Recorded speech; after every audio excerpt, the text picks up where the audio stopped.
Good morning class. बेटा हमारा concentration terms में लास्ट जो टॉपिक हमारा वो मोलरिटी और मोल फ्रैक्शन पे हुआ था। ठीक है, आज का जो हमारा टॉपिक है उसमें वो हमारा होता है नॉर्मलिटी। वो हमारा क्या होता है? नॉर्मलिटी। ठीक है, इसको डिनोटेड करते हैं भाई किससे? कैपिटल एन से। इसको डिनोटेड करते हैं कैपिटल एन से। ठीक है, जो नॉर्मलिटी होती है भाई वो क्या होती है? नॉर्मलिटी क्या होती है? Number of gram equivalent, number of gram equivalent of solute, number of gram equivalent of solute dissolved in 1 liter of solution। ठीक है, वो क्या कहलाती है? हमारी नॉर्मलिटी कहलाती है। क्या कि number of gram equivalent of solute dissolved in 1 litre of solution. 1 litre solution के अंदर कितने नंबर ऑफ ग्राम इक्विवेलेंट क्या होते हैं? डिजोल्ड होते हैं। वो क्या कहलाती है? नॉर्मलिटी कहलाती है।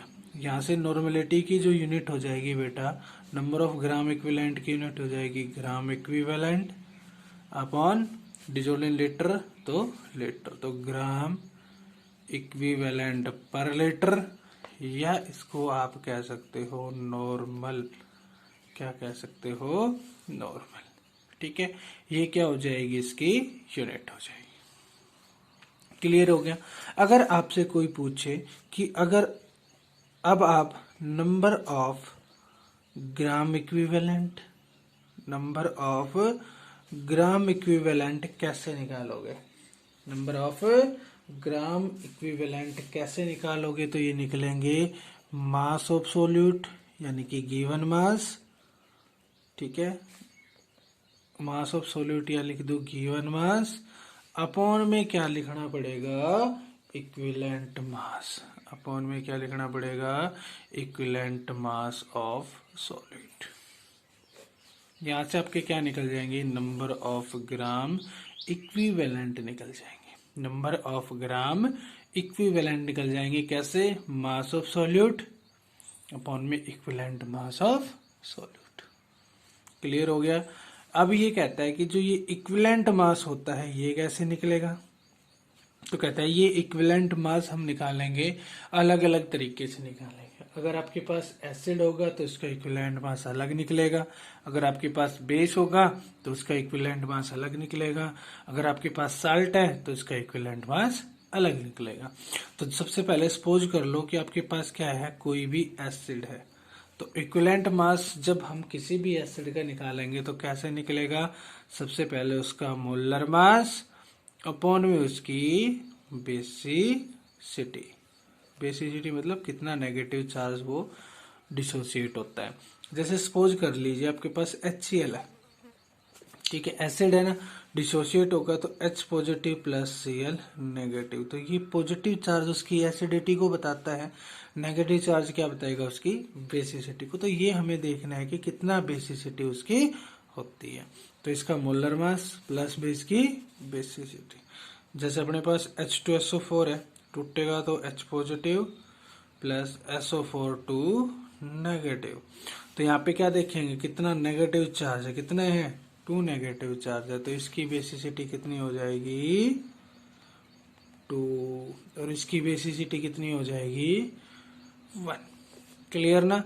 इक्विवेलेंट मास का हम देखेंगे मोलर मास अपॉन में उसकी बेसिसिटी। और बेसिसिटी कैसे देखी जाएगी? नेगेटिव चार्ज से देखी जाएगी। क्लियर? मोलर मास आपको निकालना आता ही है कि भाई जितने इसके एटॉमिक, जो इसके मॉलिक्यूल्स होंगे उनके एटॉमिक मास का जो सम होगा वहां से हमें मोलर मास मिल जाएगा। मान लीजिए दूसरी बात क्या है कि भाई वो हमारे पास बेस है, इक्विवेलेंट मास ऑफ बेस। कोई भी बेस हो गया तो वो भी कैसे निकलेगा? Molar mass. सबसे पहले उसका मोलर मास निकालो। बेस है तो उसके अपॉन में उसकी एसिडिटी। बेस है तो उसके अपॉन में एसिडिटी, मतलब NaOH है। ठीक, कैसे टूटेगा? Na पॉजिटिव और OH नेगेटिव, ये तो उसकी बेसिक स्ट्रेंथ को बताएगा OH नेगेटिव। तो पॉजिटिव चार्ज जो यहाँ पे होगा वो उसको किसको बताएगा, एसिडिटी को बताएगा। KOH, K positive, OH negative, किसको बताएगा, बेसिसिटी को बताएगा। Ca2 positive, OH negative, 2 positive किसको बताएगा, एसिडिटी को बताएगा। क्लियर। तो एसिडिटी निकालने के लिए पॉजिटिव चार्ज वाले देखेंगे, बेसिसिटी निकालने के लिए हम एसिड के नेगेटिव चार्ज वालों को अपॉन में लिखेंगे। समझ में आया इतना। ये होती है किसी की एसिडिटी या बेसिसिटी। इसके बाद देखिए आगे, अगर हमें क्या निकालना पड़े, इक्विवेलेंट मास ऑफ साल्ट निकालना पड़े, किसी भी साल्ट का मान लीजिए आपको इक्विवेलेंट मास निकालना पड़े, तो क्या लिखोगे, उसका फॉर्मूला मास, यानी कि जिस तरीके से मोलिकुलर मास होता है उसी तरीके से साल्ट का फॉर्मूला मास अपॉन में टोटल पॉजिटिव चार्ज, अपॉन में टोटल पॉजिटिव चार्ज। यहाँ से हमारी क्या निकल जाएगी भाई, इक्विवेलेंट मास निकल जाएगा किसी भी साल्ट का, इक्विवेलेंट मास निकल जाएगा किसी भी साल्ट का। क्लियर। इसके बाद देखो क्या कहता है, इसके बाद कहता है कि जो नॉर्मलिटी इक्वेशन होती है, नॉर्मलिटी इक्वेशन वो क्या होती है, N1V1 इक्वल टू N2V2, ये हमारी नॉर्मलिटी इक्वेशन होती है।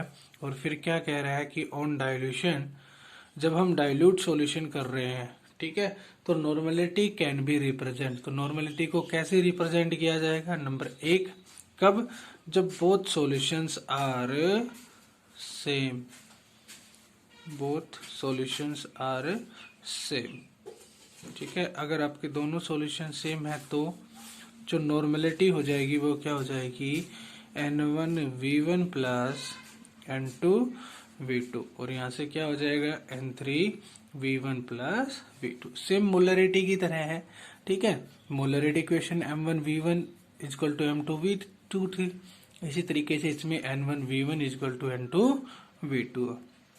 क्लियर। दूसरी कंडीशन क्या हो जाएगी, अगर both solution, if both solution are different, अगर दोनों सॉल्यूशन डिफरेंट हो गए देन नॉर्मलिटी क्या हो जाएगी, N1V1 माइनस N2V2, तो new molarity N3V1 plus V2। यहाँ पे पॉजिटिव और नेगेटिव किसका साइन है, यहाँ पे पॉजिटिव और नेगेटिव साइन है किसका, किसका, बोथ सॉल्यूशंस का, कि सॉल्यूशन सेम है या डिफरेंट है। क्लियर।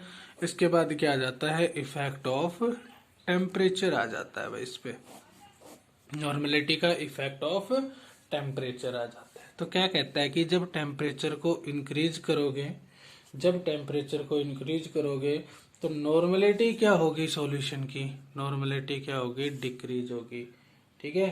क्यों, क्योंकि वॉल्यूम ऑफ सॉल्यूशन क्या हो रहा है भाई हमारा, इंक्रीज हो रहा है। तो नॉर्मलिटी क्या हो गई, टेम्परेचर डिपेंडेंट क्वांटिटी हो गई, नॉर्मलिटी क्या हो गई आपकी, टेम्परेचर डिपेंडेंट क्वांटिटी हो गई। क्लियर। टेम्परेचर पे क्या करेगी भाई, ये डिपेंड करेगी, ठीक है। तो टेम्परेचर क्या हो गई, डिपेंडेंट क्वांटिटी हो गई। यहां तक समझ में आया। फिर क्या कह देता है भाई, इसका रिलेशनशिप पूछ लेता है, relationship between normality and molarity. भाई नॉर्मलिटी और मोलरिटी में क्या रिलेशन हुआ था, देखो देखो, जो नॉर्मलिटी होती थी वो क्या होती थी, वेट ऑफ सॉल्यूट होती थी ना,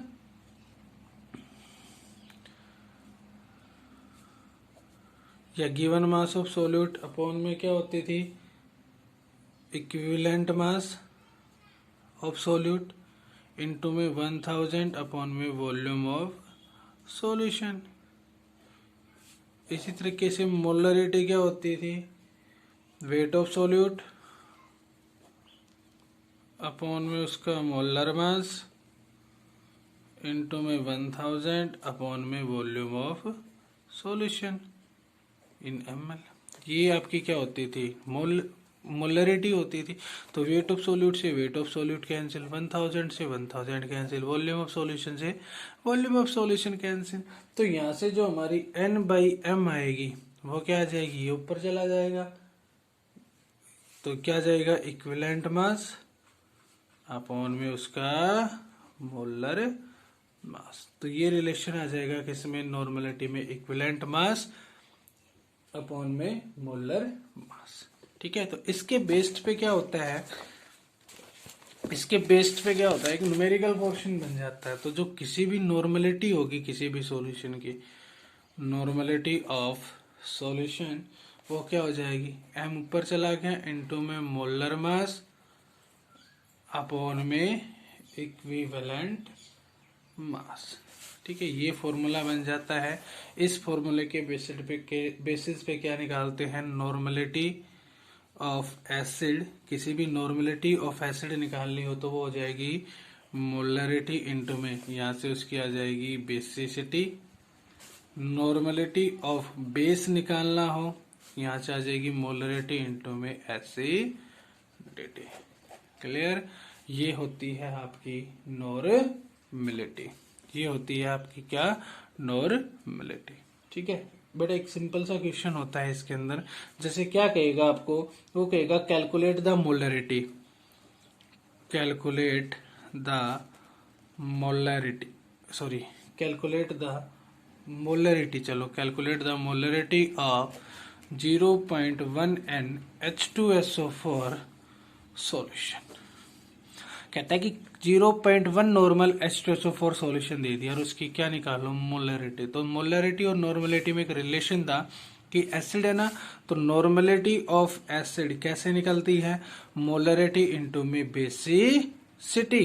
तो देखो इसने नॉर्मलिटी दे दी कितनी, 0.1, मोलरिटी आपसे निकलवा रहे हैं, बेसिसिटी H2SO4 की कितनी होती है, 2 को इधर लेके आ जाओ, 0.1 अपॉन में 2 m, एक डेसिमल नीचे हो जाएगा, कितना आएगा 0.05 m, तो कितना आ जाएगा 0.05 m। ये क्या हो जाएगी, इसकी मोलरिटी हो जाएगी। तो इस टाइप्स के क्वेश्चन आते हैं बेटा, तो इस टाइप के क्वेश्चन आपको करने हैं। ठीक है, तो होप सो आपको इतना समझ में आया होगा। Thank you, have a nice day.